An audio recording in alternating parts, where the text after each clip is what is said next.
Doctor Mohammad Yunus আমাদের বাংলাদেশে তার পা রেখেছেন, তখনই সাথে সাথে তিনি আমাদের ডেকে বলেছেন যে তোমরা বাংলাদেশের প্রত্যেকটি জায়গায়, হসপিটালে বা যেই জায়গায় আমাদের যে ভাইরা যারা শহীদ হয়েছেন, যারা আহত হয়েছেন, তাদের কাছে যাও, তোমরা খোঁজ নাও এবং এটার একটা কনক্রিট লিস্ট করে আমাদেরকে দাও, যেন এই যে মানুষগুলো রয়েছে যাদের এখন এই অবস্থা, তাদের কারণেই তো আজকে বাংলাদেশে আমরা মুক্ত একটি নিঃশ্বাস নিতে পারছি। তো তিনি বলেছেন যে অবশ্যই ওই মানুষগুলোর প্রায়োরিটি আমাদের সবার আগে।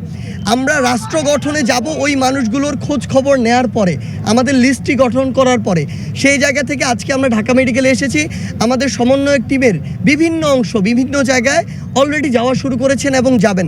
আমরা স্পষ্ট করে আপনাদের মাধ্যমে জানিয়ে দিতে চাই, আমাদের যে ভাইরা যাদের আমরা এতদিন যতটুকু খোঁজ নেওয়া প্রয়োজন ছিল আমরা নিতে পারিনি, আজ থেকে সে ভাইদের দায়িত্ব আমরা নিচ্ছি। সে ভাইদের দায়িত্ব এই রাষ্ট্র নিবে, কারণ আজকে তাদের এই অবস্থা শুধুমাত্র এই রাষ্ট্র বিনির্মাণের এই যে যুদ্ধ হয়েছে সেই যুদ্ধে অংশগ্রহণ করার জন্য। তারা এই 24-এর যুদ্ধের এক একজন শহীদ, এক একজন যোদ্ধা, এক একজন তারা তাদের জায়গা থেকে নেতা। আমরা শুধু এগুলো সমন্বয় করেছি, কিন্তু তারা জীবন দিয়েছে বলে আমাদের রক্তে ওই তাড়নাটা এসেছে যে না, আমাদের কিছু করতে হবে, আমরা রাজপথে নেমেছি। সেই জায়গা থেকে আমরা স্পষ্ট করে বলতে চাই যে আমরা বরাবরই অসংখ্য শো অফ দেখেছি রাজনীতির মাঠে। আসলে যে আশা হয় কয়েকজনকে দেখে চলে আসা হয়, আমরা সেটি করতে আসিনি।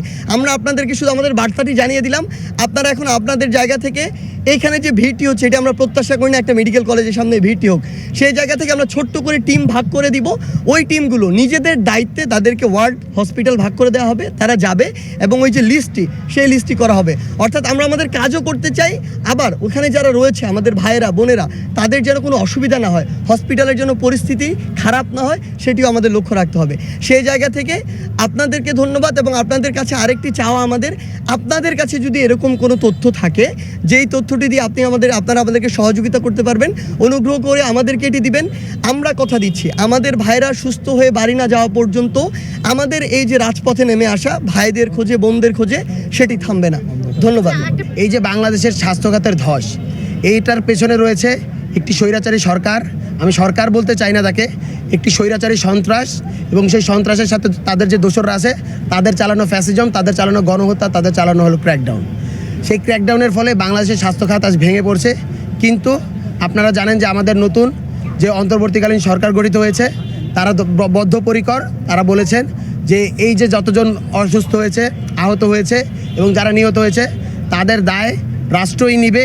এবং সেই সাথে যত দ্রুত সম্ভব যারা আহত রয়েছেন তাদেরকে প্রয়োজনে হলো গিয়ে সিএমএইচ, অথবা যদি প্রয়োজন হয় বিদেশি নিয়েও যদি ভালো ট্রিটমেন্টের দরকার হয়, সেই ব্যবস্থা, উন্নত চিকিৎসার ব্যবস্থা তারা করবেন। ডক্টর মোহাম্মদ ইউনূস প্রথম দিন এয়ারপোর্টে ল্যান্ড করে উনি যে বিষয়টি প্রথমে অ্যাড্রেস করেছেন, ইনফ্রাস্ট্রাকচার থেকে আমাদের দেশের মানুষ বেশি গুরুত্বপূর্ণ।